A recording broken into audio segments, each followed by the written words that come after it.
할렐루야. 말씀을 함께 봅니다. 사도행전 7장 60절, 8장 1절. 사도행전 7장 60절. 무릎을 꿇고 크게 불러 이르되 주여 이 죄를 그들에게 돌리지 마옵소서. 이 말을 하고 자니라. 사울은 그가 죽음 당함을 마땅히 여기더라. 아멘. 바이장마 64번째 세술에 취하자 17번째 시간입니다. 예배가 회복되어지면 예배를 통해서 하나님은 어마어마한 추수를 하실 것입니다. 하나님은 지금도 우리하고 교제하기를 원하고 있어요. 하나님이 우리를 만들고 창조한 이유가 교제하기 위해서, 아브라함을 불렀던 이유도 교제하기 위해서, 이삭을 축복해 준 이유도 교제하기 위해서, 야곱과 함께했던 것도 교제하기 위해서, 요셉이 우리 축복의 사람이었을까? 그런 하나님과 교제하는 사람이었어요. 하나님 모세를 단련하고 글을 들어 쓰신 이유는 그를 교제할 줄 아는 사람이었기 때문에 그래요. 하나님이 이스라엘을 서민으로 택한 이유는 교제하고 싶어서, 가장 연약할 때, 가장 작을 때, 가장 아무것도 아닐 때 하나님이 그들을 선택하셔서 하나님이 복을 주셔서 깊이 교제하고 싶으셨다는 거예요. 하나님 지금도 에덴 동산을 회복하고 싶으세요. 여러분, 에덴 동산의 제일 된 목적은 하나님과 교제입니다. 이걸 우리는 담이라고 하기도 하죠. 그런 것처럼 하나님은 교제하고 싶으세요. 근데 하나님의 성령이 임하면 우리 안에 자연적으로 첫 번째 일어나는 것이 무엇이냐 하면 교제가 회복되어지는 것입니다. 자, 오늘 여기 사도행전 7장은 한 사람의 소개가 되고 있는데 스데반이라는 하나님의 사람입니다. 이는 일곱 지사 중에 첫 번째 순서, 첫 번째 오는 그렇게 세워지는 일곱 지사 중에 한 사람이었죠. 이는 성령과 지혜가 충만했고 또 백성들 앞에서 칭찬받는 그런 신앙생활을 하고 있었습니다. 드디어 그가 하나님의 은혜와 권능에 충만하여서 이제 나가서 사역을 할 때 하나님은 그와 함께 하셔서 따르는 큰 기사와 표적을 통하여서 수많은 사람들을 하나님께로 인도하고 있는 것을 볼 수 있습니다. 또한 그는 헬라파 유대인이었기 때문에 특별히 헬라파 유대인들이 모여있는 희당과 그 마을을 다니며 복음을 증거했습니다. 그를 통하여서 하나님은 너무나도 놀랍고 많은 일들을 감당하셨어요. 그러던 어느 날 헬라파 유대인들이 모인 희당에서 말씀을 가르치다가 그러니까 논쟁을 하게 되어지는 일이 벌어집니다. 그는 지혜와 성령에 붙들려서 성령이 말하는 대로, 감동 주는 대로 말하는데, 거기 모였던 그 당시 헬라파 유대인들의 지도자들이 스데반이 말하는 것을 당해낼 수가 없었다라고 그렇게 10절은 말하고 있지요.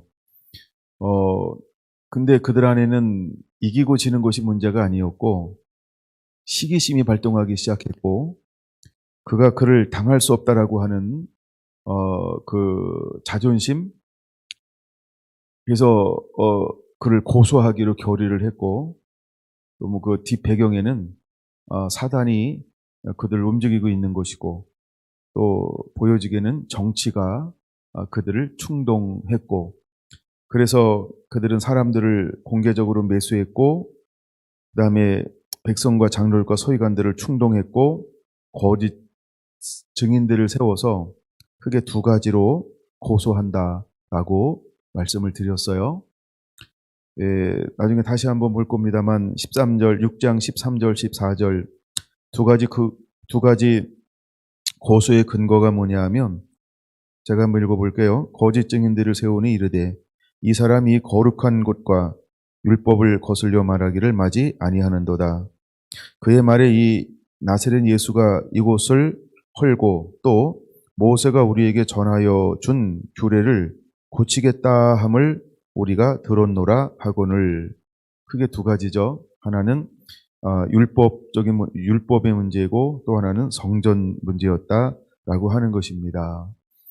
이것이 바로 예수님을 고소하여 죽음에 넘기는데 사용되어졌던 것이고, 또한 예수님의 12제자 사도들도 이 문제로 고소했다가 결국은 그들이 한 발 물러섰었고, 또다시 이제는 헬라파 유대인이었던 스데반의 복음을 증거할 때도 동일하게 이 문제를 가지고 고소하고 있는 것을 볼 수 있습니다. 여러분, 마지막 때 다니엘을 고소할 때 무엇으로 그를 고소하려고 하나요? 그렇죠? 하나님의 법 위에는 고소할 틈을 얻지 못하고 이렇게 말하죠. 예. 그리고 그는 나름대로 온전하게 모든 제도 안에서 그걸 지키면서 그 자리에 있었다라고 하는 거죠. 그러니까 사회법으로 고소할 틈을 얻지 못하도록 그런 삶을 실제로 살아내고 있다는 거죠. 마지막 때에도 여러분 우리에게 이런 일들이 또 일어나게 될 거라는 겁니다. 정말 마지막 때에는 제가 이제 주일날 그 부분을 좀 다루어 드릴 건데, 스데반은 누구와 같은 사람이냐 하면 초대 예수님의 사역으로 말하면 세례 요한같이 쓰임받은 사람이죠. 한마디로 말해서 회개하라 천국이 가까우니라 라고 했던 것처럼 그 당시 이스라엘 주류를 이루고 있는 사람들이 회개할 것을 촉구했습니다. 무엇으로? 복음으로.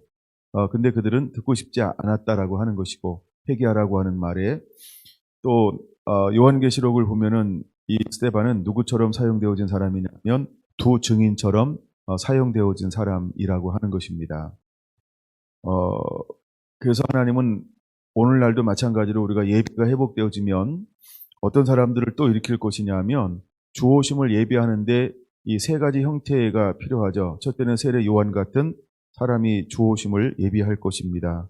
또 하나는 스데반 같은 사람이 일어나서 복음이 이방인으로 확장되어진 그 유대 사회, 히브리 사회에 깊이 들어가게 하는, 그래서 그들을 추수하는 일에 도화선 역할을 하는 스데반, 이런 하나님의 사람들을 일으킬 거라는 것입니다. 더 나아가 마지막 오실 주님 앞에는 두 증인처럼 쓰임받는 사람의 모형을 또 하나가 세례 요한, 스데반, 두 증인, 이렇게 연결되어진다는 것이죠. 그런 의미에서 이 스데반의 사건은 우리에게 굉장히 중요한 거다. 그래서 이 스데반의 사건은 단지 스데반으로 끝나는 것이 아니고 오늘을 살아가는 분들이, 특별히 예배를 회복하는 저와 여러분들이 반드시 이 스데반이 어떤 인물인가, 또 어떤 사역을 감당했는가, 또 어떤 사역의 포지션이 어디에 위치하고 있는가, 이런 부분들을 우리가 한번 깨달으면 좋겠다, 이런 마음이 말씀을 준비하면서 주어졌습니다. 자, 시간에 먼저 우리가 7장은 스데반이 전하여주는 복음이라고 볼 수 있죠. 그래서 우리가 한번 53절까지 함께 읽어 나가기를 원하는데, 이제 7장 1절부터 53절까지 대대한 이것이 사실은 여러분 부형들이여 들으소서. 우리 조상 아브라함이 하란에 있기 전 메소포타미아에 있을 때에 영광의 하나님이 그에게 보여 이르시되 이 고향과 친척을 떠나 내가 내게 볼 땅으로 가라 하시니, 아브라함이 갈대아 사람의 땅을 떠나 하란에 거하다가 하나님이 그를 거기서 너희 지금 사는 이 땅으로 옮기셨느니라. 그러나 여기 열붙일 만한 땅도 요부로 주지 아니하시고 다만 이 땅을 땅을 아직 자식도 없는 그의 후손에게 소유로 주신다고 약속하셨으며 6절 하나님이 또 그같이 말씀하시되 종삼은 나라를 내가 심판하리니 그 후에 그들이 나와서 이곳에서 나를 섬기리라 하시고 할례의 언약을 아브라함에게 주셨더니 그가 이삭을 낳아 8해 만에 할례를 행하고 이삭이 야곱을, 야곱이 우리 12조상을 낳으니라. 여러 조상이 요셉을 시기하여 애굽에 팔았더니 하나님이 그와 함께 계시어 그 모든 환난에서 건져내사 애굽 왕 바로 앞에서 은총과 지혜를 주심에 바로가 그를 애굽과 자기 온 집의 통치자로 세웠느니라. 그때에 애굽과 가나안 온 땅에 흉년이 들어 큰 환난이 있을세 우리 조상들의 양식은 없는지라.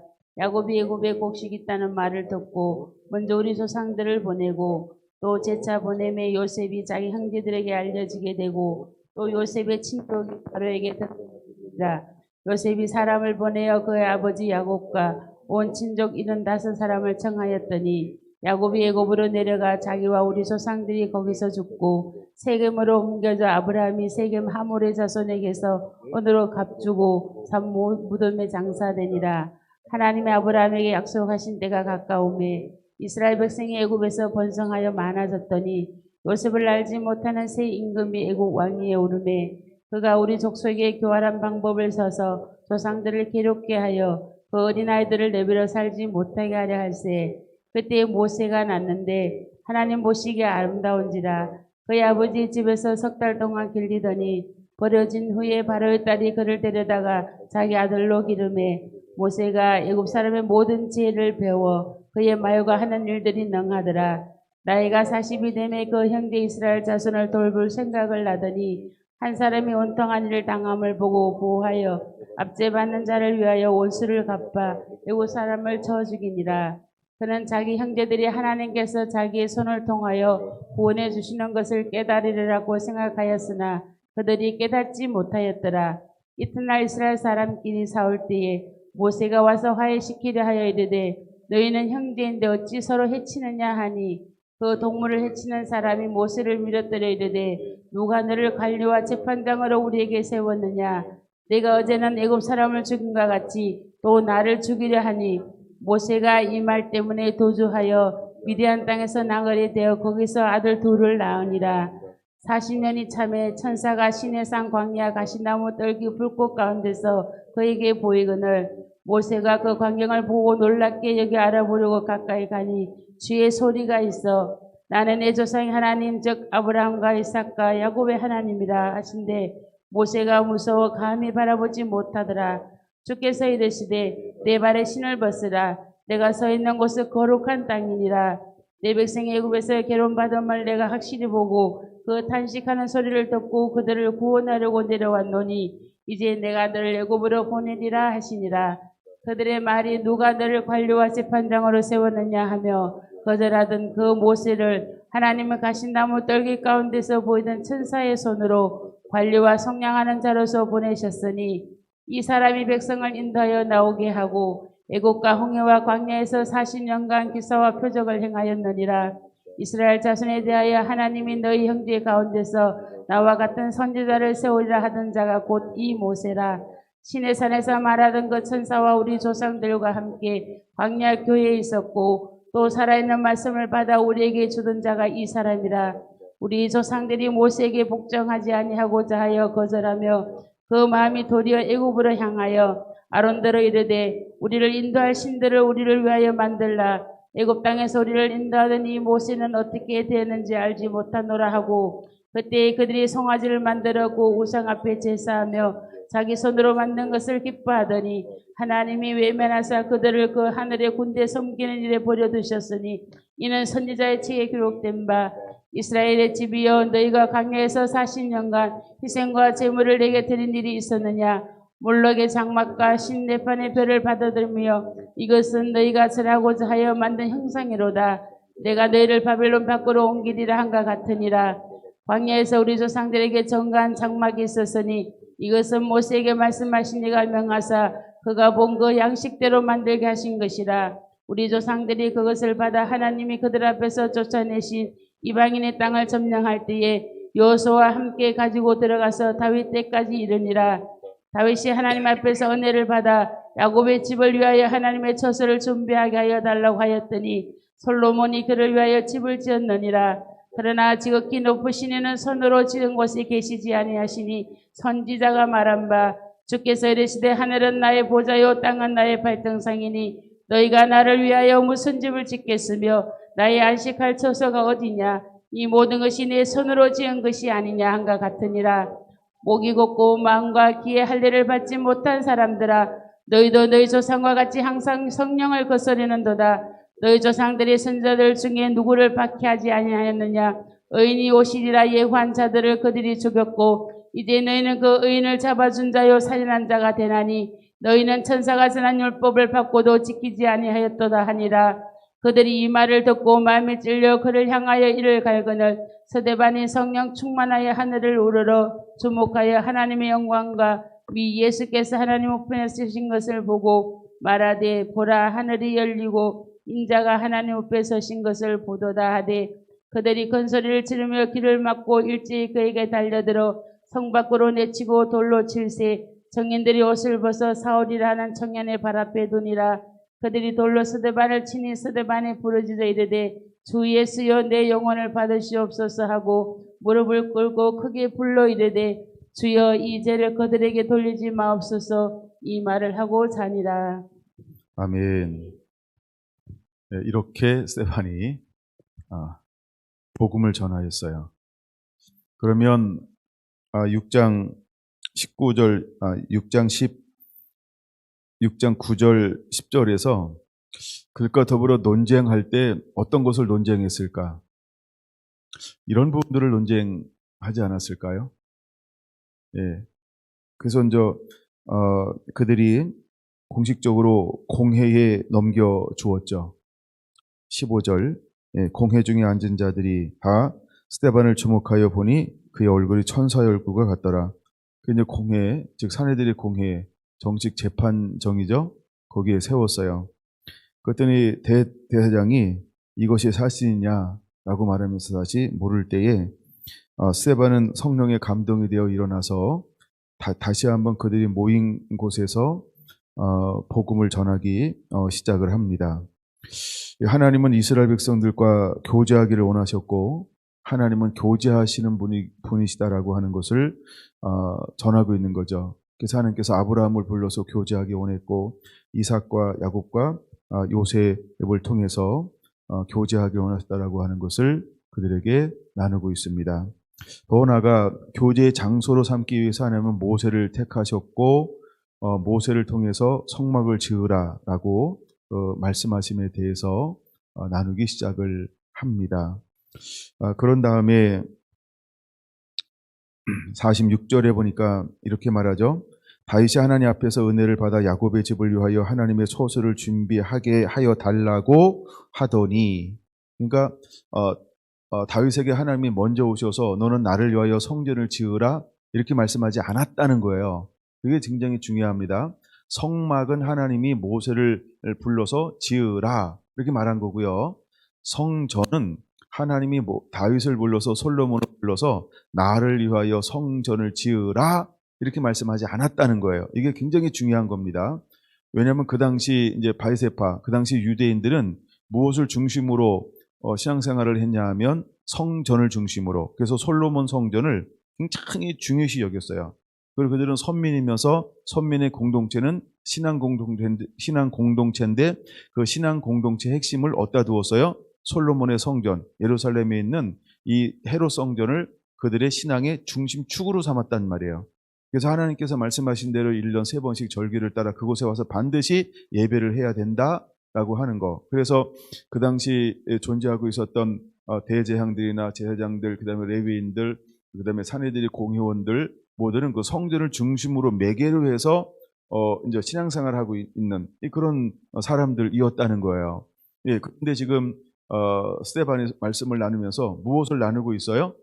예, 그들이 모세가 출애굽한 이후에 그들은 무엇을 만들었습니까? 너는 하나님만을 섬겨야 되는데 무엇을 섬겼어요? 금송아지 우상을 만들어 섬겼다. 이렇게 지금 너희 조상들이 이렇게 했다. 이렇게 전하고 있는 거예요. 예, 그러면서 43절, 42절, 43절 보세요. 그들은 몰록의 장막, 이방 신상이죠. 그 다음에 레판의 별을 받들어 너희가 섬겼다. 이건 다 모든가 다 그런 것을 섬겼다라고 하는 것입니다. 네. 그러고 난 다음에 하나님은 44절, 45절 같은 경우는 44절 다시 볼까요? 광야에서 우리 조상들에게 증거의 장막을 지었으니 이것은 모세에게 말씀하신 이가 명하사 그가 본 양식대로 만들게 한 것이라 이렇게 말하고 있어요. 그러니까 성막과 뭐는 차이가 있어요? 모세가 있는 성막과 솔로몬이 지었던 성전은 다르다라고 하는 걸 알아야 됩니다. 그 성막은 누가 지으라 그런 거예요? 하나님이 지으라라고 말한 거고요. 그 다음에 45절 먼저 보고요. 우리 조상들이 그것을 받아 하나님이 그들 앞에서 쫓아내신 이방인의 땅을 점령할 때에 여호수아와 함께 가지고 들어가서 다윗 때까지 이르느니라 라고 말하고 있습니다. 예, 무엇이? 이제 이 증거의 장막이. 그 다음에 왜 다윗까지 이르렀을까요? 그 이후에는 솔로몬이 무엇을 지어요? 예, 성전을 짓기 때문에 그런 겁니다. 자, 그러면 성전에 대해서 좀 더 볼게요. 다윗이 하나님 앞에서 은혜를 받아 야곱의 집을 위하여 하나님의 처소를 준비하게 하여 달라고 하였더니 솔로몬이 그를 위하여 집을 지었느니라. 그러나 집을 짓긴 했어요. 그 집이 무슨 집이에요? 성전이요. 성전이요. 왜 예수님은 이제 헤롯이 46년 동안 지금 중축하면서 계속 개보하고 있었잖아요. 46년 동안 지었건을 예수님이 뭐라고 말을 했어요? 이것을 헐라 내가 사흘 만에 지으리라. 이렇게 말씀하신다는 거예요. 그랬더니 그 시대가 예수님을 뭐라고 여겼어요? 너는 신성을 모독하는 것이다. 왜? 그들은 뭘 중심으로 생활하니까? 그렇죠? 성전이 그들에게 뭐가 된 거예요? 우상이 된 거죠. 성전이 뭐가 된 거예요? 우상이 된 거예요. 왜 성전을 우상으로 만들었을까요? 하나 이제 단적인 예가 너희는 강도의 구로를 만들었도다. 성전은 뭐 하는 집인데? 만민이 함께 기도하는 집, 교제하는 곳인데, 하나님 앞에 나가서 예배하는 곳인데, 교제하는 곳인데, 친밀함을 누려야 되는데, 초점이 하나님께 둬야 되는데, 그들은 무엇에 초점을 두었어요? 무엇에 초점을 두었어요? 그렇죠. 예식이요. 섬김이요. 그래서 이것을 착취하는 거죠. 착취의 도구로 삼았다는 것입니다. 그래서 이게 종이 한 장 차이일 수 있어요. 이게 아주 종이 한 장 차이가 될 수 있어요. 말라기 시대 같은 경우는 무엇이 완전히 무너져 버렸어요? 하나님께 드림이요. 드림이 뭐라 그랬어요? 11조와 헌물이 뭐라고 그랬어요? 예배 회복이요. 예배 회복이요. 그러니까 우리가 이 사꾼과 참 목자가 종이 한 장 차이예요. 근데 그 앞에 무엇을 놓느냐가 굉장히 중요합니다. 여러분들이 그런 분별이 있게 되기를 바랍니다. 근데 초대 예수님 시대 때는 무엇이 무너졌냐 하면 이 형식적인 예배만 남아 있었던 거예요. 정신을 잃어버려서 그들은 성전을 뭘로 삼았냐 하면 우상으로 삼고 자기 착취의 도구로 삼았다는 거예요. 그래서 강도의 구롤이라고 그러는 거예요. 예. 근데 좀 더 볼게요. 48절. 그러나 지극히 높이신 이는 손으로 지은 곳에 계시지 아니하시나니 선지자가 말한 바 주께서 이르시되 하늘은 나의 보좌여 땅은 나의 발등상이니 너희가 나를 위하여 무슨 집을 짓겠으며 나의 안식할 처소가 어디냐라고 이렇게 말하죠. 여러분 이 말씀 이사야 66편에 있는 겁니다. 이 모든 것이 다 내 손으로 지은 것이 아니냐 함과 같으니라. 그러니까 이 말을 딱 하니까 누가 제일 마음에 찔릴까요? 그 시대의 교권을 잡고 있는 그쵸? 이스라엘의 지도자들이요. 이 사람들이 대장 그룹이에요. 이 사람들이 사내들이 공의원 그룹이에요. 이 사람들이 누구예요? 바리새파 서기관 그룹이라는 거예요. 이 사람들은 더 성전을 중심으로 해서 먹고 살고 경제를 누리고 있고 그 다음에 이스라엘의 영적 지도력을 가지고 있고 사회적인 지도력을 행사하고 있는 사람들이죠. 이게 신앙 공동체이니까. 근데 지금 스데반이 성령의 감동에 붙들려서 무엇에 대해서 말하고 있는 거예요? 너희는 51절 보세요. 그는 뭐라고 말합니까? 너는 모세 때부터 지금까지 하나님과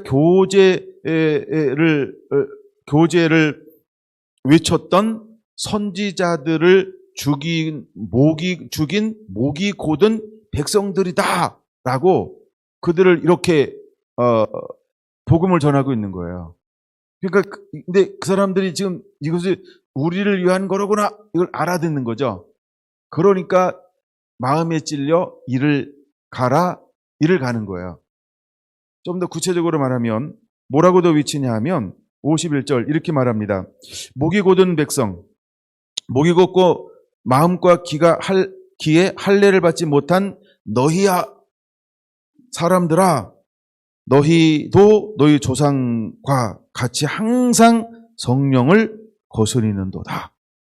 모세 때부터 지금까지 선지자들을 죽이고 왜 하나님과 교제, 예배가 중심이라고 우선이라고 수많은 선지자들이 외칠 때마다 그 시대의 왕들은, 그 시대의 사람들은 누구를 핍박했나요? 하나님이 보내신 선지자들을 죽였다는 거예요. 근데 지금 이들은 누굴 죽였어요? 예수도 죽였다는 거예요. 왜 예수를 죽였을까요? 53절에 처음에, 51절 처음에 뭐라고 말해요? 목이 곧은 백성이다. 목이 곧다라고 하는 건 무슨 의미냐 하면 교만함이라는 거예요. 그 다음에 마음과 귀에 할례를 받지 못한 사람들이라는 거죠. 그 다음에 너희 조상과 같이 항상 뭘 거슬리는 거예요? 성령을 거스리는 자였다는 거예요. 성령을 거스리는 자였다는 거예요. 그 다음에 너희 조상들의 선지자들 중에 누구를 박해하지 아니하였느냐. 그러니까 선지자 중에 박해하지 않은 선지자가 있었냐. 어느 시대에 하나님이 보낸 선지자들을 환대한 적이 있었느냐. 다 박해했다는 것입니다. 그럼 지금 스데반 자신을 뭐라 그러는 거예요? 그 다음에 그 앞에 있었던 사도들을 뭐라 그러는 거예요? 그리고 그들이 실제로 십자가에 못 박혀 죽였던 그를 지금 뭘로 소개하고 있는 거예요? 그렇죠? 모세보다 더 큰 선자를 보낼 것인데 이이다. 이미 복음에 들었죠? 너희가 예수를 죽였다. 라고 말하고 있는 거죠. 그 다음에 의인이 오시리라 예고한 자들을 그들이 죽였고, 이분은 이제 예수님이고, 이제 너희는 의인을 잡아준 자요 살인한 자가 되나니 너희는 천사가 전한 율법을 받고도 지키지 아니하였도다. 여기서 천사가 전하여 준 율법 뭘까요? 복음을 말합니다. 그 옆에다 하나 적어놓으세요. 6장 15절. 지금 스데반이 어떤 얼굴을 하고 있는지 여러분 한번 보세요. 천사가 전하여 준 율법을 받고도 지키지 아니하였도다. 누가 전하여 준 걸 말하는 걸까요? 지금 스데반이 어떤 모습을 하고 있나요? 6장 15절에 보니까 천사의 얼굴이 천사의 얼굴과 같더라. 하나님의 선지자들을 말하는 거죠. 지금 이때는 사도들을 말하는 거고 예수님의 제자들을 말하는 거죠.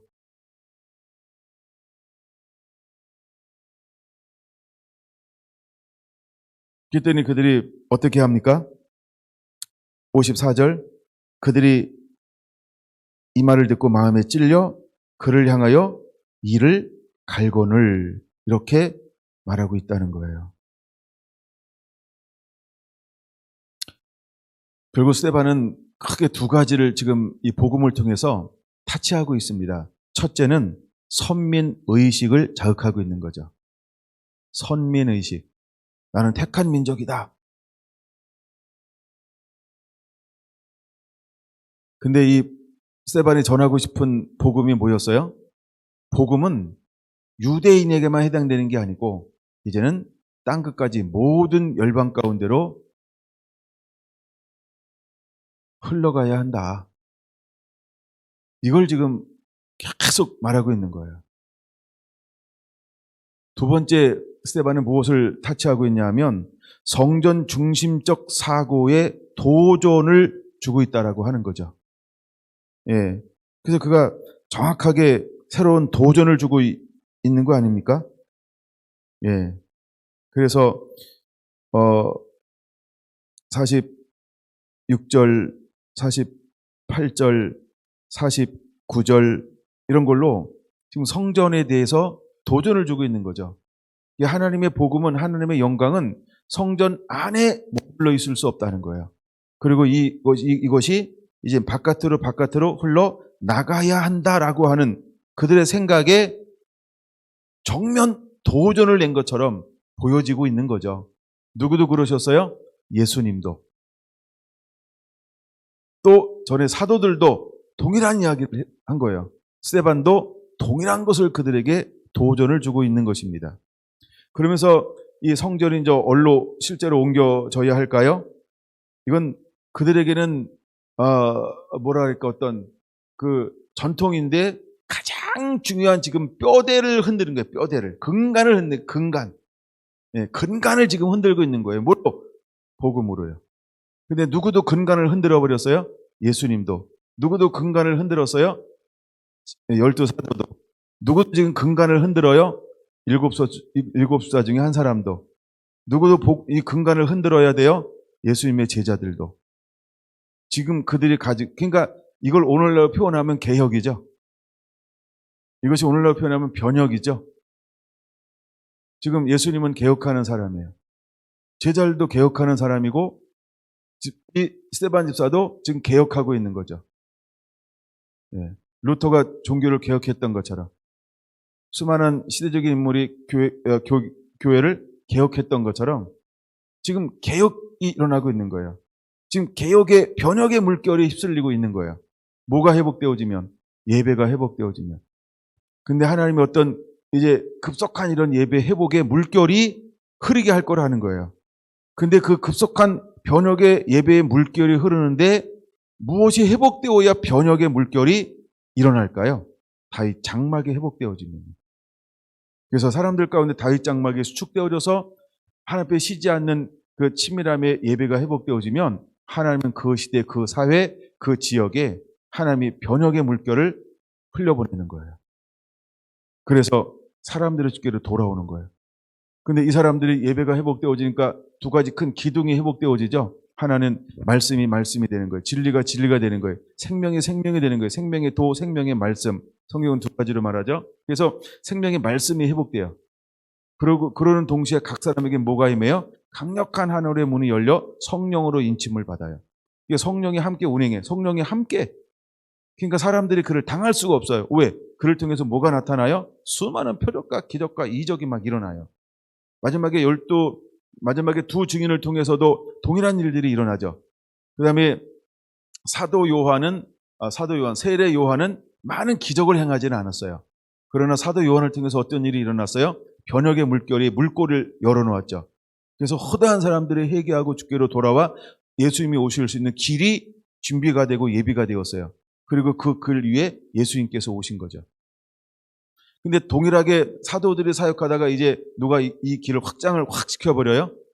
물론 그 배후에는 사단이 광대 노릇하는 것이고 또 이렇게 조연 역할을 하고 있는 것입니다. 지금 이 배후에는 누가 역사하고 있는 거예요? 사단이 이걸 몰아가고 있는 거예요. 예, 스데반을 죽이려고. 근데 하나님은 그 죽이려고 하는 사단의 계획이 뭐예요? 하나님의 사역에 오히려 이렇게 이렇게 기름을 더 건지는 듯한, 교회로 오면 핍박이지만 복음을, 하나님의 계획을 보면 뭐예요? 확장시키는 거죠. 그러니까 여러분, 우리가 범사에 감사해야 될 이유가 여기 있다는 거예요. 우리가 좋아야만 하나님이 좋은 게 아니라는 거예요. 때로는 우리의 죽음이, 우리의 헌신이, 우리의 희생이 하나님의 뜻을 이루는 도화선의 역할을 한다라고 하는 걸 우리는 깨달아야 됩니다. 우리가 이렇게 말할 수 있어요. 스데반이 그렇게 능력 많고 그렇게 은혜 충만하고 그렇게 칭찬받는다고 한다면 복음으로 무장됐으니까 좀 더 살았으면 얼마나 좋을까요? 라고 생각할 수 있어요. 그렇죠? 그러나 하나님은 스데반을 통해서 이 한 번 격렬하게 타오르고, 그렇죠? 한 번 꺼짐을 통해서 하나님은 우리가 오래 살아도 감당할 수 없는 그것을 한 번의 불태운 그 사역을 통해서 이룰 수 있다라고 하는 것입니다. 할렐루야. 그러니까 세상의 평가나 여러분 우리의 이름을 내려고 하는 것이 아니고, 우리가 하나님의 뜻대로 살기를 원한다고 한다면 우리가 어떤 상황을 만난다 할지라도 오직 믿음의 사람만이 그것을 스데반처럼 걸어갈 수 있게 될 것입니다. 똑같은 환난을 만나는데 베드로는 천사의 얼처럼 변화되지 않아요. 그렇죠? 근데 천사의 방문은 받아. 그리고 감옥에서 나오기도 해요. 근데 동일한 복음을 증거하는데 스데반은요, 그 얼굴이 천사의 얼처럼 변화돼. 그리고 그 나중에 복음을 증거했을 때 하늘문을 열어가지고 보호자를 봐요, 보호자. 근데 마치 이스라엘 백성들에게 보호자를 봤다라고 그러니까 이스라엘 백성들은 그 보호자를, 이사야 66장에 나오는 그 보호자를 뭘로 이었을까요? 그럼 우리를 심판한단 말이냐? 열받는 거죠. 보호자는 심판이라는 개념이 있어요. 예, 근데 스데반이 눈을 열어가지고 뭘 본다고 이야기를 하고 있는 거예요. 56절에 보니까, 56절 보니까, 그쵸? 하늘이 열리고 인자가 하나님 우편에 서신 것을 보노라. 보호자를 보는 거예요. 그러니까, 그럼 우리를 심판한다는 거냐? 왜? 그들이 뭐라고 알아들은 거예요? 예, 목이 곧은 백성이고, 마음과 귀에 할례를 받지 못한 백성들이고, 예, 조상들 같이 성령을 거스리는 백성들이고, 그 다음에, 선지자들을 박해한 사람들이고, 의인이 오시리라고 예고한 자들을 죽인 사람들이고, 예, 의인을 잡아준 자고 살인한 자니까 그건 우리를 심판하러 온다는 얘기냐? 여기서 부닥치는 동시에 뭐예요? 이걸 견딜 수 없는 거예요. 이것이 도리어 뭐로 바뀐 거예요? 분노로. 예, 폭도로 바뀐 거죠. 예, 폭도로 완전히 바뀌어 버린 거죠. 예, 그래서 그들은 법에도 없는 예, 불법을 가지고 스데반을 돌로 쳐 죽이는 거예요. 그 일에 그 시대에 또다시 종교 지도자들은 한 마음이 하나가 되었다라고 하는 겁니다. 예, 누구 하나 뉴스에도 안 나와 이런 것. 어쩌면 한 줄 지나갈지 몰라요. 아, 예루살렘에서 이런 일이 일어났습니다. 끝. 아무도 그 얘기 안 해 이제. 왜 죽었는지 어떻게 죽였는지 이게 합법적인지 불법적인지 아예 얘기도 안 합니다. 왜 그럴까요? 예, 그들은 뭘 지금 한 거예요? 불법이요. 그러나 여러분 그건 중요하지 않습니다. 하나님은 이 한 사람을 통해서 어마어마한 일을 합니다. 그리고 오히려 이제 그 다음 날부터 무슨 뉴스가 나오기 시작을 해요? 예, 예, 교회발, 예, 폭동, 신성모독, 예, 율법 무용론 이런 걸로 대서특별하게 시작을 합니다. 그래가지고 공안들을 풀어가지고요. 예, 드디어 이제 교회 8장 1절 교회에 큰 박해가 시작이 되어지는 거죠. 그러면서 3절 교회를 잔멸하기 시작을 하는 것입니다. 이게 마지막 때 이런 거 아니에요? 그러니까 이게 어디와 같은 거냐면 제가 주일날 볼 겁니다만 이게 사도계시록 11장과 같은 거예요.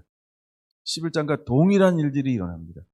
이게 누구랑 같은 거냐면 세례 요한과 같은 일이 일어나요. 그리고 세례 요한이 복음을 증거하다가 나중에 어디 갇혀요? 감옥에 갇히죠. 여러분 그가 잘못된 걸 갇혀서 전해서 그럴까? 아니요. 진리를 위치다가요. 복음 때문에 갇히는 거예요. 그리고 복음 때문에 목됨을 당하는 거예요. 그럼 스데반이 잘못된 걸 위쳤습니까? 뭐 선동을 했습니까? 예? 내가 뭐 대제사장의 자리에 앉겠다라고 했습니까? 예, 그들을 뭐 쫓아내려고 했습니까? 아무것도 아니에요. 그렇죠? 그냥 복음을 전한 거예요. 복음. 그들이 이미 다 알고 있는 예, 근데 그것을 다시 증거하기 시작하는 거예요. 그러나 그것을 통해서 그들은 성령이 말하게 하시니까 마음에 찔렸고 이게 나로구나. 이걸 견딜 수가 없어서 결국 누구를 죽이게 되나요? 예, 스데반을 죽이게 되는 것을 우리는 알아야 합니다. 요한복음을 한번 보겠습니다. 예, 요한복음 사도행전 앞에 요한복음 3장 16절 한번 보겠습니다. 요한복음 3장 16절 하나님이 세상을 이처럼 사랑하사 독생자를 주셨으니 이는 그를 믿는 자마다 멸망치 않고 영생을 얻게 하려 하심이라. 여러분 하나님은요 유대인이나 헬라인이나 다 사랑합니다. 그게 세상을 사랑하사라는 단어예요. 하나님이 안 사랑하는 어떤 민족도 없어요. 그러면 대제사장들을 사랑해요. 그냥 이렇게 얘기하죠. 바리새파도 사랑하고 사두개파도 사랑해요. 그렇죠? 예. 받으실 수 없는 예배를 드리고 있음에도 불구하고 하면 그들을 사랑해요. 그래서 예수님이 오신 이유는 뭘까요? 그들을 구원하기 위해서. 17절 하나님이 이 세상을 그 아들을 세상에 보내신 것은 세상을 심판하려 하심이 아니요 그런 말미암아 세상이 구원을 받게 하려 하심이라. 이게 목적이라는 거예요. 여러분 예수님이 시내산에 임재하는 목적이 뭐예요? 그렇죠? 나를 경외하게 하려 함이니라. 근데 이스라엘 백성들은 두려워 떨어서 그 임재 앞에 못 나가잖아요. 죽을까 하고. 그러니까 사람의 생각과 하나님의 생각이 너무나 달라요. 그걸 보여주고 싶은 거예요, 제가. 18절 그를 믿는 자는 심판을 받지 아니하는 것이요 믿지 아니하는 자는 하나님의 독생자의 이름을 믿지 아니함으로 벌써 심판을 받은 것이니라. 이미 그 당시 사내들이 공유한 그 영적 지도자들이 그 시대의 최고의 지성인들은 그렇죠? 그 이름을 믿지 않습니다. 그렇죠? 그래서 이미 그들은 심판을 받는 자들이에요. 그 다음에 좀 더 볼게요. 그 정죄는 이것이니 곧 빛이 세상에 왔을 때 사람들의 자기 행위가 악함으로 빛보다 어둠을 더 사랑한 것이니라. 여러분 그 시대가 그랬다고 한다면 오늘 시도 동일할 수 있다는 거예요. 교회 안에 있는 수많은 사람들이요 빛보다 어둠을 더 사랑할 수 있다는 거예요. 이거는 행위로 나타날 겁니다. 이건 행위로 나타날 거예요. 뭐 설교를 잘한다, 목회를 잘한다, 그건 전혀 상관없어요. 예, 빛보다 어두움을 더 사랑하는 사람들이 설교를 잘해. 그런 사람이 있다는 거예요. 목회도 크게 해. 그러니까 크고 뭐 그런 게 중요한 게 아니라는 거예요. 여러분, 그 사람이 어둠을 사랑한가, 빛 가운데 나오기를 두려워하지 않는가, 그런 걸 보셔야 됩니다. 20절 볼까요? 악을 행하는 자마다 빛을 미워하여 빛으로 오지 아니하나니 이는 그 행위가 드러날까 함이요. 그래서 이들은 빛 가운데 안 옵니다. 그들은 늘 어둠 가운데 있어요. 그리고 그들이 모이고 가는 곳이 달라요. 그들은 어느 곳에 자꾸 모일까요? 어둠의 프로그램, 예, 어둠이 있는 곳에. 빛이 증거되고 빛이 발산되고 빛이 회복되는 데는요, 못 옵니다. 왜 못 올까요? 그들의 실제 소속은 사단이기 때문에 그렇습니다. 한 절 더 보고 넘어갈게요. 진리를 따르는 자는 빛으로 오나니 이는 그 행위가 하나님 안에서 행한 것임을 나타내려 함이라. 이런 일들이 일어날 거예요. 그러니까 똑같은 말을 듣고도 이를 갈거는, 왜 이를 갈까요? 왜 이를 갈까요? 죽으려고 그러는 거예요, 지금. 왜? 아니까요. 아니까. 자기 자신의 괴리감, 자괴감, 막 이런 걸 느끼는 거예요. 그리고 자기가 근간이 되고 있는 뭘 지금 흔든다고 생각하는 거예요. 예, 경제적인 이익, 그 다음에 안정적인 지위, 예, 그 다음에 종교적인 모든 그 지위, 이걸 흔들어 버리니까. 근데 그걸 뭘로 표현하는 거예요? 성전 질서를 파괴하네, 모세의 율법을 모독하고 있네, 이걸 신성모독이라고 합니다. 그래서 이런 걸로 그들은 분노하고 있는 거예요. 그게 분노하고 있는 거예요. 근데 실제는 누가 신성을 모독하고 있어요? 실제는 누가 성전을 파괴하고 있어요? 그래서 이 스데반의 설교가 굉장히 중요한 것 중에 하나가 뭐냐면, 다윗의 성막, 모세의 성막은 하나님이 지으라 그랬고, 그 다음에 솔로몬의 성전은, 그렇죠, 다윗이 짓기를 그렇게 사모했어요. 그래서 하나님이 그것을 허용한 거예요. 근데 하나님이 솔로몬의 성전을 다시 짓겠다 그랬어요. 뭘 회복하고 싶으신 거예요, 하나님은요? 다윗의 장막이요. 그래서 그 모세의 성막이 누구부터 누구까지 왔다 그랬어요? 모세부터 다윗 때까지니라 라고 말하고 있어요. 그 다윗 때까지라고 하는 건 뭐냐면, 다윗이 장막을 만들고 뭘 안치했어요? 하나님의 법궤, 하나님의 임재, 하나님의 이 집을 하나님 다시 회복하기를 원하는 거예요. 하나님 이 집을 다시, 사람으로 지은 집이, 사람이 손으로 지은 집이 아니고, 그러므로 여러분, 우리가 손으로 지은 이 집에 이렇게 많은 애착이나 많은 치장을 할 필요가 없어요. 언제든지 우리는, 지금 우리가 코로나를 통해서 보고 있잖아요. 모이는 교회도 필요하지만 또 어떤 교회가 이제 우리 안에 회복이 일어나야 될까요? 흩어지는 교회예요. 그리고 더 중요한 건요, 내 몸이 뭐가 돼야 돼요? 하나님의 전이 되는 거예요. 실제로 예수님께서 오셔서 고린도전서 3장 16절, 17절, 18절 뭘 회복하기를 원하시는 거예요? 내 몸에 전이 회복되기를 원하는 거죠. 그 정말 예배 회복이라고 하는 게 뭘까요? 요한복음 4장에 말씀하고 있는 것처럼 성령이 너에게 임하시면, 내가 주는 오늘 먹급에서 생수의 강이 흘러나오면 뭐가 회복된다는 거예요? 영과 진리로 예배할 때가 곧 있다라. 그러니까 여인이 묻잖아요. 여기 사마리아, 여기서 예배될까요? 저 예루살렘에 있는 저기 솔로몬 성전에서 예배를 드려야 될까요? 라고 했더니 예수님께서 하는 말씀이 뭐예요? 너희는 알지 못하는 것을 예배하고 나는 아는 것을 예배하느라. 그럼 여러분, 우리가 아는 것을 예배하는 그때가 올 거라는 거예요. 그거는 장소적 개념이 아니라는 거예요. 그렇죠? 그것이 무너지게 될 거라는 거예요. 그러면 여러분, 우리는 우리 안에 무엇을 모신 자가 되어야 할까요? 예, 왕이여 임금이신 예수님을, 그리고 성령으로 충만해야 한다는 거예요. 여러분, 이건 굉장히 중요한 것 중에 하나예요. 예수의 이름은 두 가지라는 거예요. 첫째, 예수는 예수예요. 자기 백성을 저들의 죄에서 구원할 자. 근데 이거 구원 받았어요. 그 다음엔 우리가 무엇으로 살아가야 될까요? 임마누엘이요. 임마누엘이 함께 하는 거예요. 임마누엘이 교제하는 거예요. 임마누엘은 친밀함이에요. 임마누엘은 동행이라는 거예요. 할렐루야. 이것이 에덴 동산입니다. 이것이 새하늘과 새 땅입니다. 이것이 천국입니다. 우리는 이 땅에 살면서 매일매일 어떤 삶을 살아야 될까요? 임마누엘이요.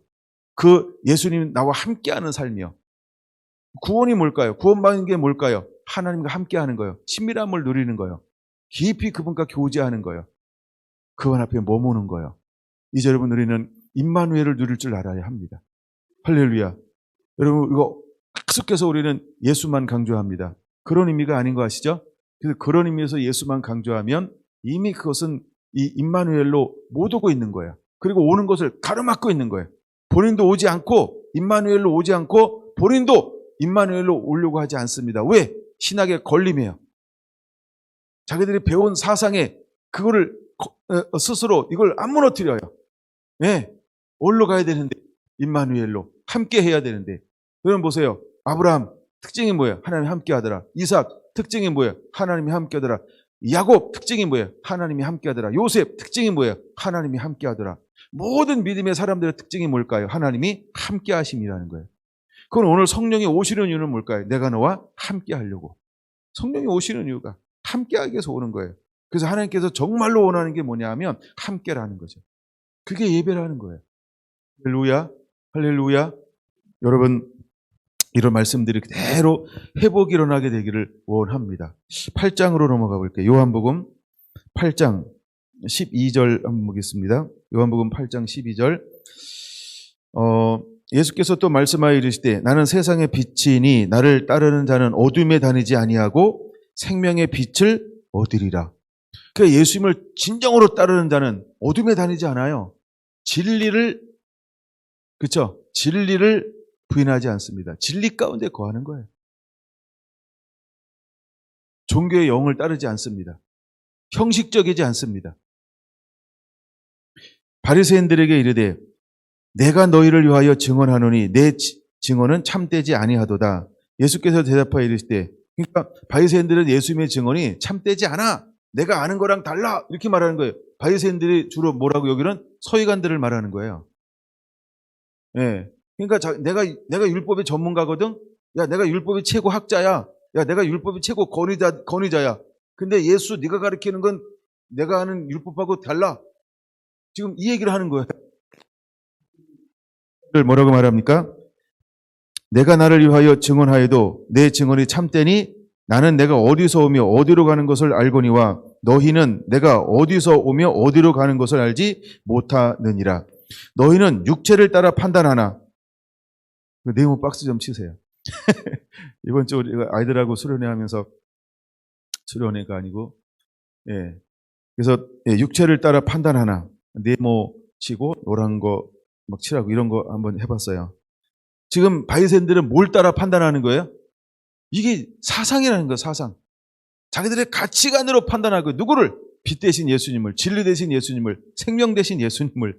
근데 그들은 자기 육체로 판단한다고 생각해요? 아니면 자기가 알고 있는 자꾸의 모세의 율법으로 판단한다고 생각해요? 그렇죠? 그러니까 그 가치관을 어떻게 깨트리겠어요? 예수님도 얼마나 답답했겠어요? 여러분, 답답한 거로 그냥 끝내고 뒤돌아서요. 애쓰고 힘나고 많이 변화되지 않아요. 그냥 힘을 조금만 써 몇 번 하고 그 다음에 발을 띄세요. 때가 되지 않으면 죽었다 깨어나도 못 깨달아요. 예.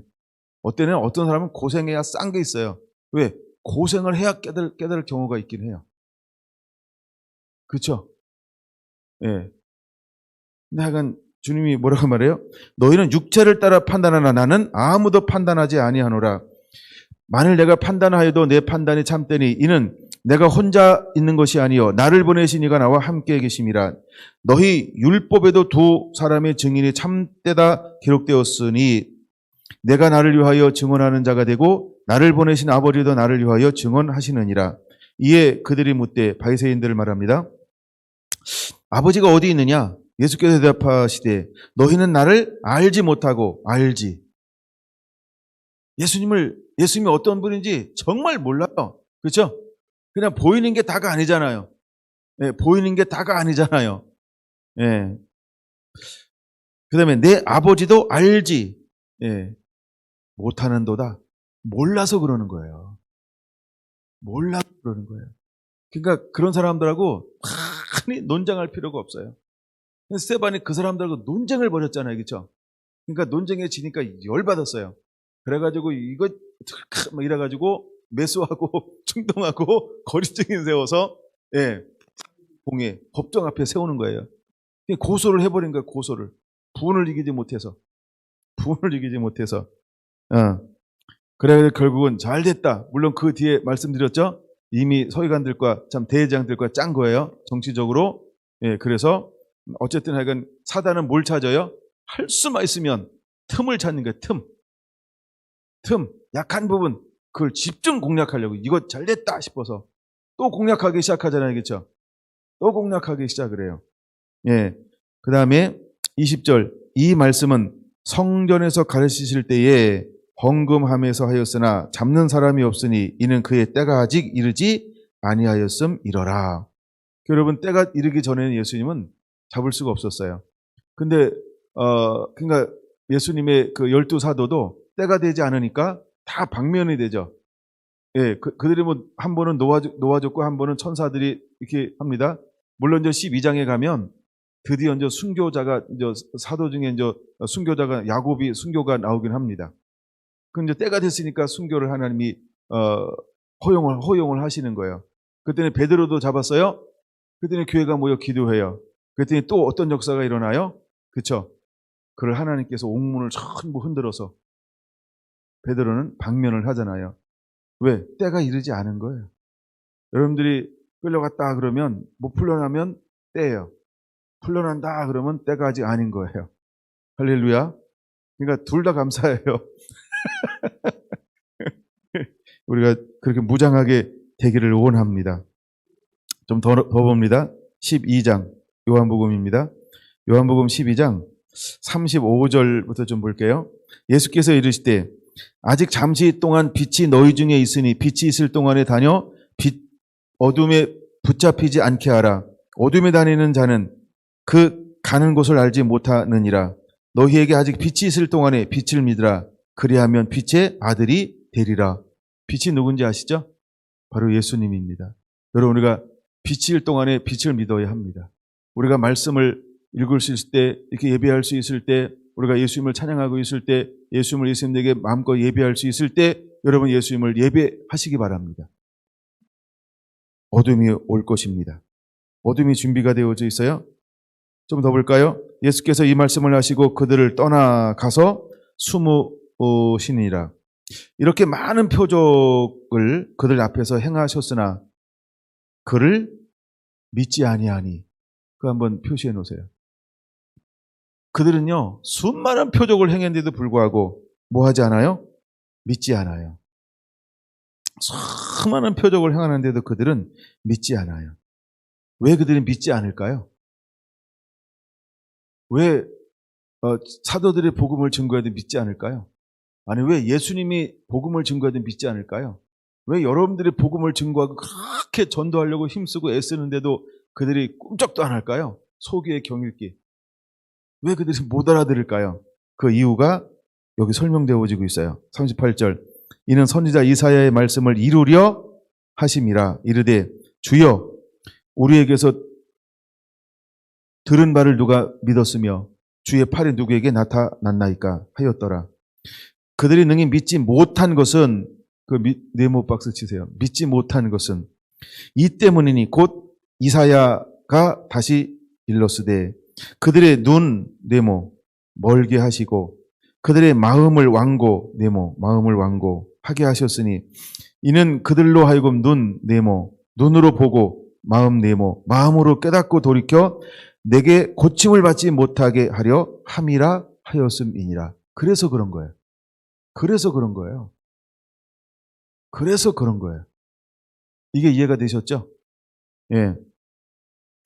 41절. 이사야가 이렇게 말하는 것은 주의 영광을 보고 주를 가리켜 말한 것이라.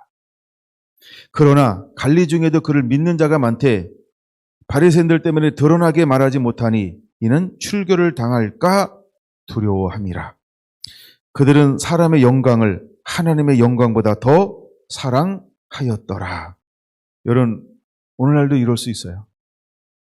사람의 영광을 하나님의 영광보다 더 사랑하는 사람들이 오늘날 있을 수 있어요.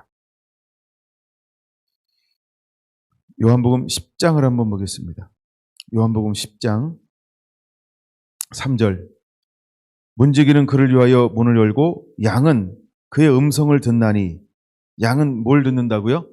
음성을 듣나니. 그러면 양은 뭐가 있는 거예요? 듣는 귀가요. 근데 스데반이 복음을 증거하는데 왜 그들이 복음을 못 알아들을까요? 양이 아니고요. 교회 안에 있는 염소라 그런 거예요. 마지막에 주님이 오시면 양과 염소를 분리할 거예요. 그렇죠? 근데 이들은 못 알아듣는 이유는요. 양이 아니기 때문에 그런 거예요. 여러분 오늘 이 시대도 그럴 수 있어요. 우리는 하나님의 음성을 들어야 됩니다. 할렐루야. 그가 자기 양의 이름을 각각 불러 인도하여 내느니라. 자기 양을 다 내온 후에 앞서 가면 양들이 그의 음성을 아는 거로 따라오되. 그러니까 못 들으니까 못 따라가잖아요. 예. 왜 안 따라오지? 양이 아니라 그런 겁니다. 양이 아니라 그런 거예요. 같이 풀밭에 있을 수 있어요. 그렇죠? 근데 다 불렀어. 근데 그냥 계속 풀 뜯어먹고 있어. 왜 그럴까요? 귀가 노쇠해서 그럴까요? 양이 아니기 때문에 그렇습니다. 양과 염소가 같이 이렇게 방목하거든요. 염소라 그런 거예요. 오늘날 주님이 오실 때가 가까울수록 교회 안에는 두 종류가 있다는 거예요. 물론 이제 크게 뭐 가라지도 있고 알곡도 있습니다만 그보다 좀 더 이제 양과 염소가 있어요. 여러분 열 처녀가 다 처녀예요. 다 잔대니까요. 그리고 다 그쵸? 예, 등을 다 들고 있어요. 차이가 많아서 차이가 나는 게 아니에요. 그쵸? 신랑이라 음성이 딱 들리는 동시에 예, 기름을 더 준비했냐? 준비하지 않았냐? 뭐 딱 하나예요. 음성 다 들어요. 그쵸? 그러니까 또 다른 거예요, 비유가. 여러분, 우리가 깨어 있어야 됩니다. 준비하고 있어야 합니다. 예, 여기서 5절, 타인의 음성은 알지 못하는 거로 타인을 따르지 아니하고 도리어 도망하느니라. 여러분, 우리가 마지막 때는 듣는 귀, 그래야 분별력이 있어야 된다는 거예요. 그래서 요한계시록 보면 귀 있는 자는 성령이 교회에 하신 말씀을 들을지어다 이렇게 말하고 있어요. 여러분, 우리는 듣는 자가 되어야 합니다. 듣는 게 왜 중요한지 아세요? 믿음이 어디서 만들어지나요? 들음에서. 무엇을? 하나님의 말씀을. 들음에서 믿음이 만들어져요. 이게 가장 기초적인 건데 너무너무 중요한 거예요. 우리가 운동하기 전에 몸 푸는 것처럼 이 기초가 너무너무 중요한 거예요. 근데 우리는 가끔 이 기초를 무시하고 건너뛰고 예, 운동하려고 하다가 발 부러지고 삐고 막 콜이 돌아가고 그럽니다. 몸 풀고 하시기 바랍니다. 반드시 하나님의 말씀을 들을 줄 아는 자, 또한 그의 음성을 들을 줄 아는 자가 되어야 할 줄로 믿습니다. 22절로 넘어갑니다. 예루살렘의 수전절이 이르니 때는 겨울이라. 예수께서 성전 안 솔로몬 행각에서 거니시니. 어디서 거니신다고요? 솔로몬 행각 묘목박스. 이제 이거 일부러 한번 보려고 여기까지 읽는 거예요. 지금 사도들이 말씀을 성전에 가서 말씀을 전하라 그러면 어디 가서 전하는 거예요? 솔로몬 행각이요. 근데 누구도 솔로몬 행각에서 사역하셨어요? 예수님도요. 예. 그거 하나 보여줬으니까 넘어갈게요. 24절. 유대인들이 애워싸고 이르되 당신이 언제까지 우리 마음을 네모하세요. 의혹하게 하려 하나이까. 누가요? 유대인들이요. 그러니까 이 사람들이 누구예요? 바리새파, 그다음에 사두개파. 이 사람들을 말하는 거예요. 언제까지 우리 마음을 의혹하게 하려 하나이까.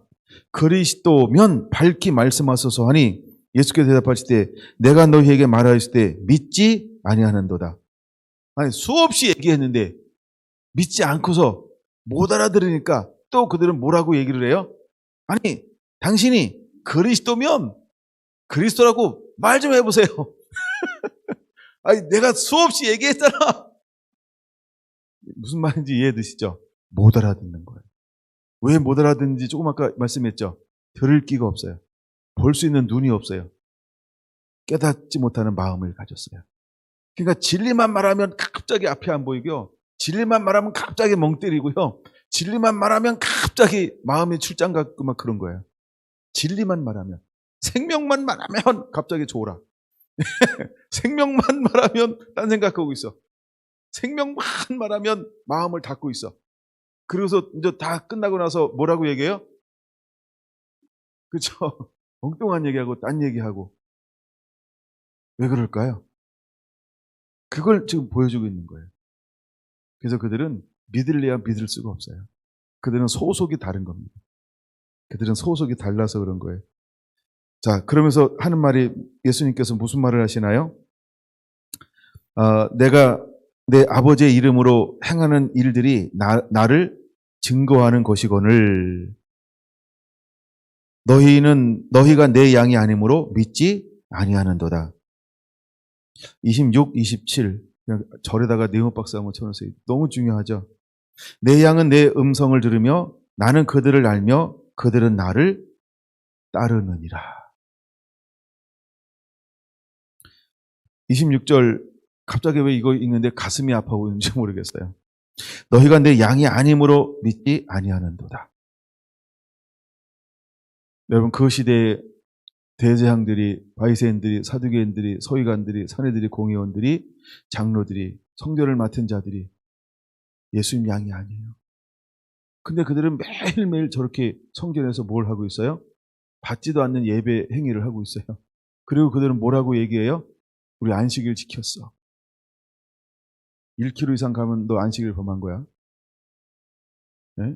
너 가다가 양이 찢겼는데 나도 그 양 구출하려고 노력하면 양 안식일 범한 거야. 막 온갖 행정명령으로 사람들을 구속하기 시작하는 거예요. 그 규례라고 말합니다. 그 시대는 규례. 네, 그때 계속 규례를 만들어내는 거예요. 규례를 만들어내는 거예요. 이거 하면 안 돼, 이거 하면 안 돼, 이거 하면 안 돼. 계속 규례를 만들어냅니다. 그리고 본질은 잃어버리고 형식만 남게 만드는 거예요. 그러니까 얼마나 그 시대 사람들을 못 살게 굴었을까요? 뭘 가지고요? 교권을 가지고요. 정치권을 가지고요. 근데 그들은 실제로 하나님의 양이 아니었다는 거예요. 그 시대의 목사들이 하나님의 양이 아니었어요. 싹군이었지. 대부분이 싹군이었다는 거예요. 28절 내가 그들에게 영생을 주노니 영원히 멸망치 아니할 것이요 또 그들을 내 손에서 빼앗을 자가 없느니라. 여러분 이걸 믿습니까? 그래서 우리는 인내할 이유가 여기 있는 겁니다. 하나님은요 안 뺏기겠다 이랬단 말이에요. 하나님은 양을 안 뺏기겠다 이렇게 말씀하셨단 말이에요. 여러분 어떤 핍박이 오고 어떤 환란이 와도 인내하세요. 조금만 버티세요. 하나님은 우리를 긍휼히 여겨주셔서 나의 한계를 알아요. 주님은 그렇죠? 그래서 하나님은 그 고난을 감하신다 그랬잖아요. 환란의 나를 감한다고 그랬잖아요. 왜? 우리를 알아요. 우리 연약함을 알아요. 우리가 버틸 수 있는 한계치를 하나님은 너무나 잘 알아요. 그래서 하나님은 그 나를 줄일 거란 말이에요. 그러니까 여러분 버티세요. 끝까지 인내하세요. 끝까지 인내하는 자를 보겠느냐? 여러분들 다 주님의 눈에 띄는 자가 되기를 원합니다. 끝까지 인내하는 거예요. 할렐루야.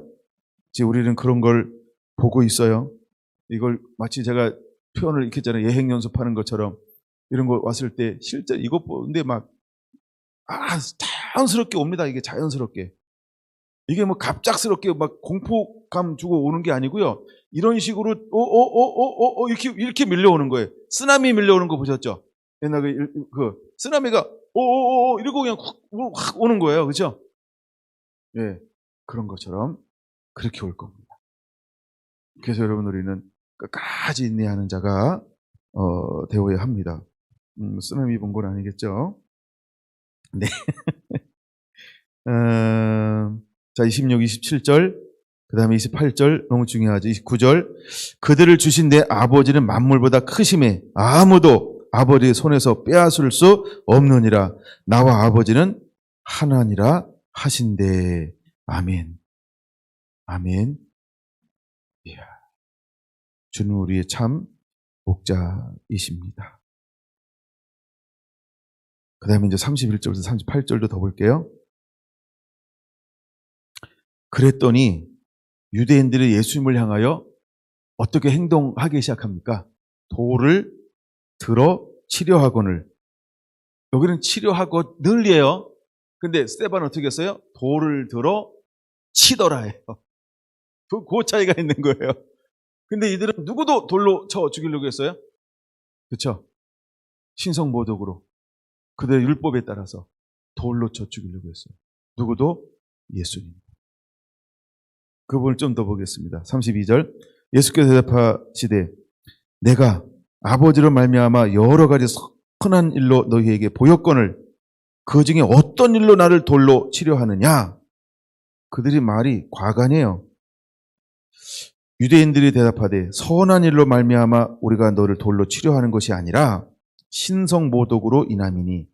신성모독 네오박스요. 그들은요 이렇게 프레임을 만들어 버려요. 그러니까 그들은 알아듣지 못하니까 뭘로 보이는 거예요? 신성모독이야. 깨닫지 못하니까 신성모독으로 보여요. 근데 예수님은 지금 뭘 말하고 있는 거예요? 진리요, 빛이요, 생명이요. 그들은 빛을 볼 수가 없어요. 빛을 들을 수 있는 귀가 없어요. 생명을 깨닫는 은혜가 없어요. 그러니까 그들은 뭘로 보이는 거예요? 신성모독으로 보이는 거예요. 이렇게 관점이 달라요. 똑같은 것인데 이렇게 관점이 달라요. 여러분, 우리가 색깔 논쟁이 그런 거 아닙니까? 색깔 논쟁이 이런 거죠. 네, 똑같은 건데 어떤 걸 끼고 보느냐에 따라서 그렇게 보이는 거예요. 그래서 내가 어떤 가치관을 가지고 있느냐 굉장히 중요합니다. 그래서 여러분, 우리는 나를 다 버려야만 돼요. 나를 다 내려놓지 아니하면 그 색깔은 안 바뀝니다.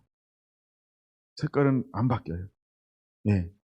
아무리 은혜를 많이 받아도 색깔은 안 바뀔 수 있어요. 아까 거기 나오잖아요. 많은 사람들이 예수님을 믿는데 드러내놓고 하지 않아요. 왜 드러내지 않을까요? 출교를 당할까 두려워합니다. 출교를 당할까 두려워합니다. 그게 색깔이라는 거예요. 그러니까 사람의 영광을 하나님의 영광보다 더 사랑해. 누가 그런 일을 했어요? 그 요한복음 13장 42절, 43절 말하는 거예요. 예. 관리 중에도 그를 믿는 자가 많대. 바리새인들 때문에 드러나게 말하지 못하니 이는 출교를 당할까 두려워함이라. 그들은 사람의 영광을 하나님의 영광보다 더 사랑하였더라. 이 색깔 논쟁이에요.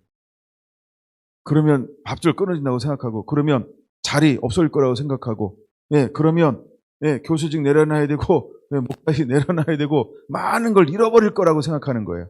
그래서 침묵하고, 그래서 그들은 부역자가 될 수 있고 그렇습니다. 다시 10장 33절.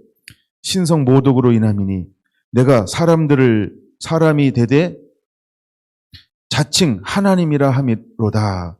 예수께서 이르시되 너희 율법에 기록된 바 내가 너희를 신이라 하였노라 하지 아니하였느냐? 성경은 패하지 못하나니 하나님의 말씀을 받은 사람을 신이라 하셨거든. 하물며 아버지께서 거룩하게 하사 세상에 보내신 자가 나는 하나님의 아들이라 하는 것으로 너희가 어찌 신성모독이라 하느냐? 만일 내가 하나님의 일을 행하지 아니하거든 나를 믿지 말려니와 내가 행하거든 나를 믿지 아니할지라도 그 일은 믿으라. 그러면 너희가 아버지께서 내 안에 계시고 내가 아버지 안에 있음을 깨달아 알리라 하니 그들이 다시 예수를 잡고자 하였으나 그 손에서 벗어나 나가시니라. 아멘. 여러분, 그들은 예수님까지도 무엇을로 이렇게 몰아가고 있어요? 신성모독으로. 그래서 돌로 치려고 했다는 거예요. 근데 아직 때가 되지 않음을 통해서 어떻게 했어요? 그 손에서 벗어나셨다는 거예요. 근데 누구는 돌에 맞아 순교하는 길을 걸어가게 되나요? 스데반은. 여러분, 스데반 한 사람을 통해서 하나님은 어마어마한 일을 행하고 있는 거예요. 다시 이제 사도행전 7장으로 넘어와서 하나 더 보고 말씀을 마무리하려고 합니다. 스데반의 순교를 통해서 하나님은 드디어 복음이 예루살렘에서 어디로 확장되어지는 새로운 문을 여시냐 하면 사마리아로, 그리고 열방으로 복음을 열어가고 있다는 거예요. 때때로 하나님은 이런 순교자의 피를 요구하십니다. 예수님의 사역은 무엇으로부터 시작되나요? 또 하나 이면에는 세례 요한의 죽음으로.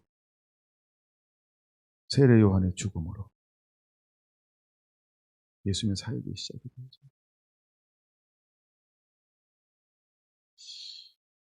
주일날 볼 겁니다만 두 증인도 그 시대 사람들이 뭐 하고 싶었어요? 죽이고 싶었는데 죽일 수가 없었어요. 근데 딱 정한 기간이 딱 끝나니까, 그쵸? 밑에서, 올라와요. 그리고 거기 순교를 당합니다.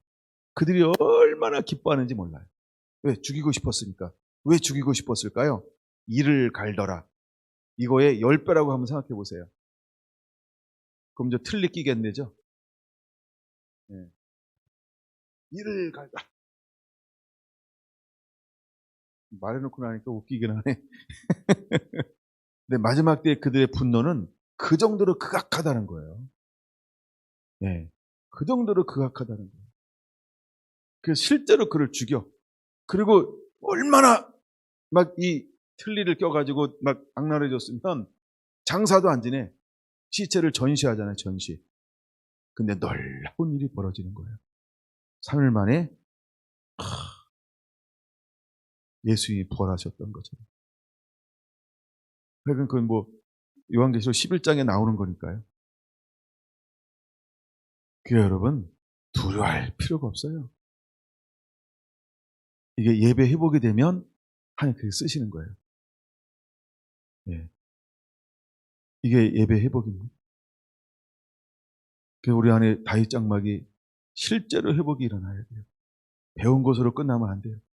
뭐 다윗 장막을 60몇 번 나눴다, 그걸로 끝나면 안 돼요. 우리가 실제 예배자가 되어야 됩니다. 그 예배자로 그 은혜도 임하고 말씀으로 무장하고 그 권능도 임하고, 그래서 하나님은 그렇게 이 시대에 쓰고 싶은 통로로 우리가 쓰임받는 자가 되어야 합니다. 근데 그의 가는 길이 가장 영광스러운 길이 될 거예요. 하나님은 예배자를 찾아요. 하늘의 별처럼 빛날 거예요. 하늘에서 가장 존귀한 자로 하나님이 그를 대우하실 거예요. 표현이 적절할지 모르겠어요. 하나님이 그 예배자들을 하나님이 그렇게 높이실 거예요. 우리가 이전에 책을 막 읽을 때 이제 나왔던 것 중에 하나가 뭐예요? 주님의 그 보좌 주변에 어떤 사람들이 많다고 그랬어요? 중보자들이요. 이 사람 아버지의 마음을 가지고 열방을 끌어안아요. 민족을 끌어안아요. 영혼들을 끌어안아요.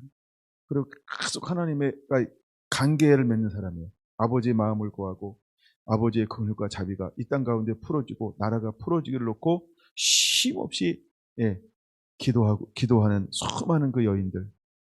난 그 여인들 이렇게 할 때 부럽더라고, 여자들이. 그쵸, 장로님? 왜냐면 나도 여인이 되고 싶더라고. 나이 먹어가니까 좋기는 해. 증가되고 있잖아요. 그래서 여러분, 우리가 그렇게 끌어안고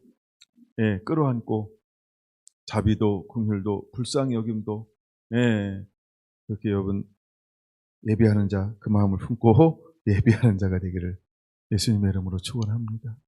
할렐루야, 할렐루야. 기도하겠습니다.